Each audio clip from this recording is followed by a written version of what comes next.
There are moments in life when, despite our fear or our overwhelm or our desperation, when we've given it everything we've got and there is nothing left to try, everything becomes suddenly, startlingly clear.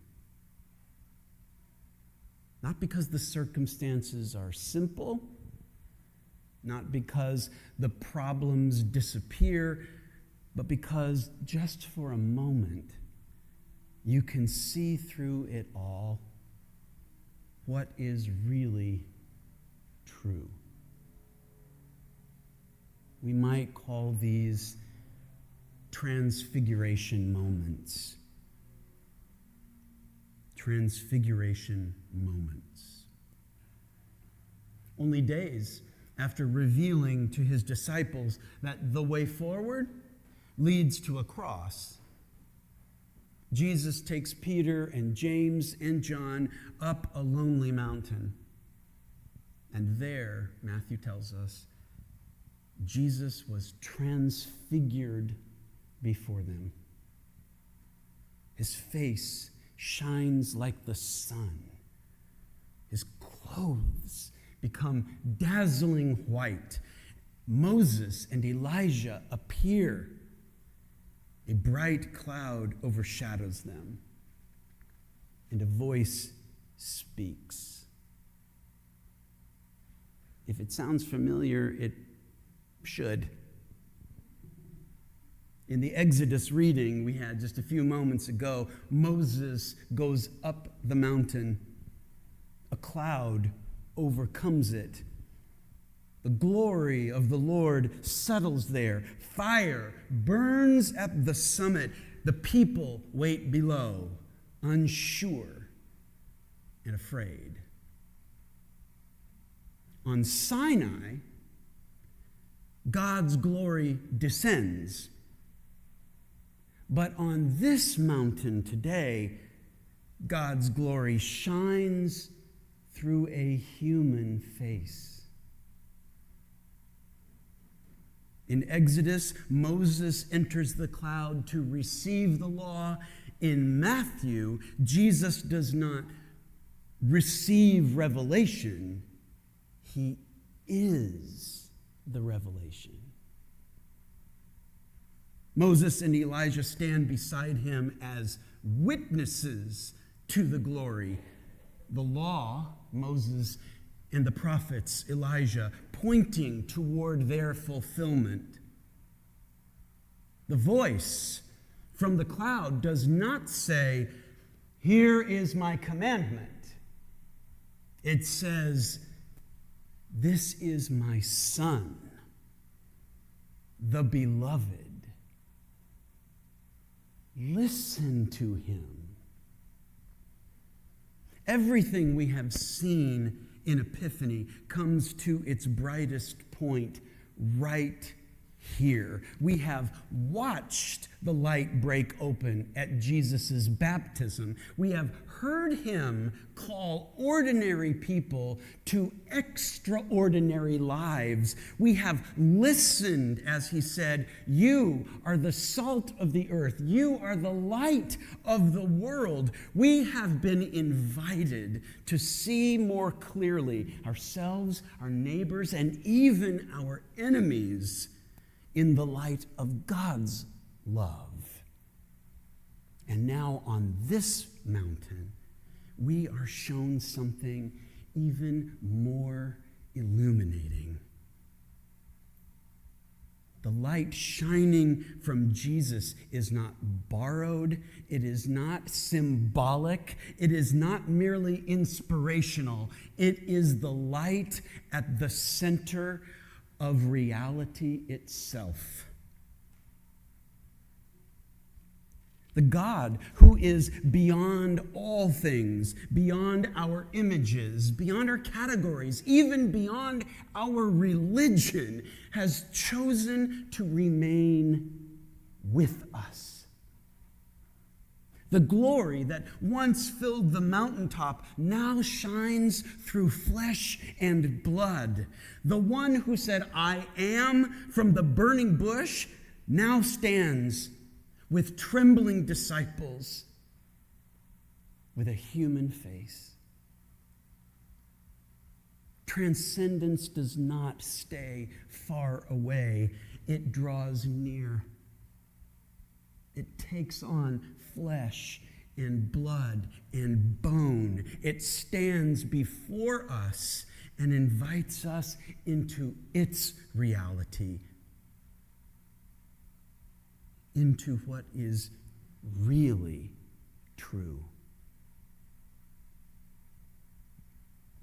Peter, God bless him, understandably, he wants to freeze the moment, right?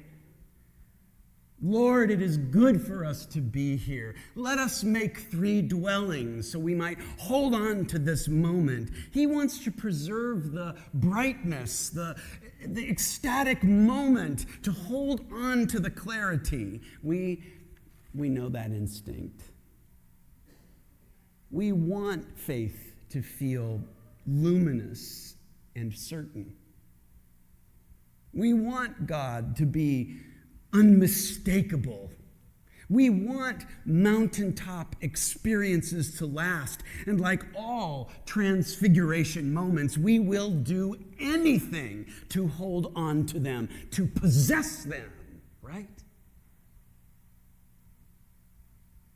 But the voice interrupts Peter. The God who is God cannot be possessed. And so just as suddenly as it began, the vision ends. The cloud lifts, the light softens, Moses and Elijah are gone, and when the disciples looked up, they saw no one except Jesus himself alone.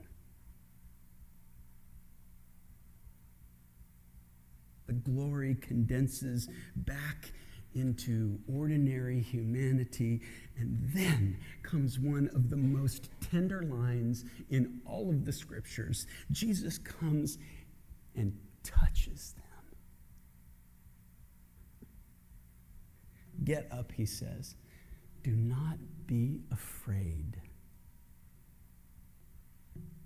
The transcendent God of glory refuses to dwell in light inaccessible, but comes close enough to touch them.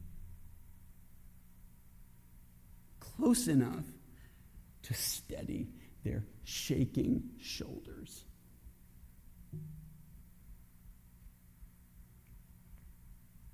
And then they walk down the mountain.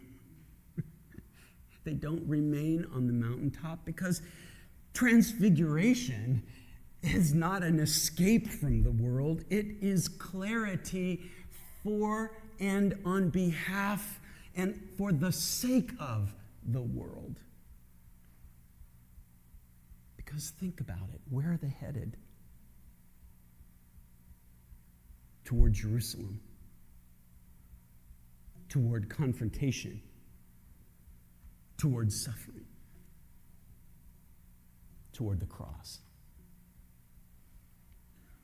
The light, my friends, does not erase the coming darkness.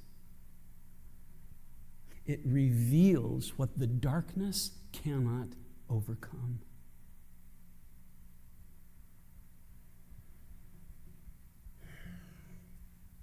As we stand here together on the threshold of Lent, there is a coming darkness. And the darkness is real. But it does not get the final word. This Wednesday, we will hear the words, "Remember, you are dust." We will enter a season of repentance, of honesty, of self-examination. Lent will not flatter us. It does not pretend that the world outside these doors is not wounded. It does not ignore injustice, suffering, or the quiet ache we all carry. Right now, the world feels very far from luminous. Violence persists. Division deepens. Fear speaks loudly, and sometimes it's hard to see where God is at work at all. The Transfiguration does not deny any of that. It tells us something deeper, something truer. It tells us that the ultimate truth of reality is not chaos, it is not cruelty, it is not domination, it is not despair. The ultimate truth of reality is God's glory, and it looks like Jesus. Radiant, self-giving, beloved, and walking straight toward the suffering of the world. The God who once filled Sinai with fire now fills human flesh with glory, and then walks right down into the valley with us.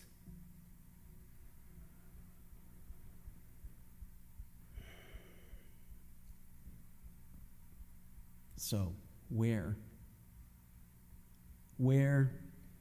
is that God acting in the world right now? Not primarily in spectacle, not in displays of raw power, not in the loudness of empire. God is acting wherever love refuses to surrender to fear, wherever dignity is defended without resentment, wherever mercy disrupts cycles of vengeance, wherever truth is spoken without violence, wherever someone chooses forgiveness when bitterness would be easier, wherever communities choose generosity over scarcity, wherever courageous, ordinary people stand up for the vulnerable.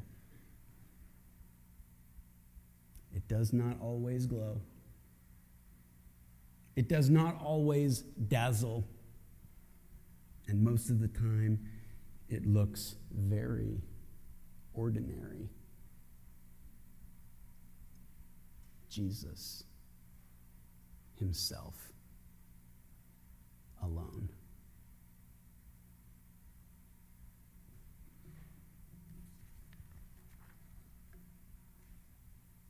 And yet that ordinary faithfulness is charged with glory. This transfiguration moment is given to us now, precisely so that when we descend into the depths of Lent, into our own self-examination, into the world's pain, into the long road towards Good Friday, we can remember what is most true. The one who walks with us is not merely a teacher or a prophet. He is the beloved Son. The light we glimpse today is not fleeting. It is the truest and deepest truth of the world. And he touches us still. Get up, he says. Do not be afraid. Epiphany ends today not with us building tents on a mountaintop. Epiphany ends with us walking back into the world, carrying a different kind of light, seeing with a different kind of sight. For we have seen what is real, the glory of the one who has chosen to be with us. What is real is love. Brighter than fear, stronger than death, and already at work, even now, in places we least expect. Next week, we receive ashes. Today, we receive light.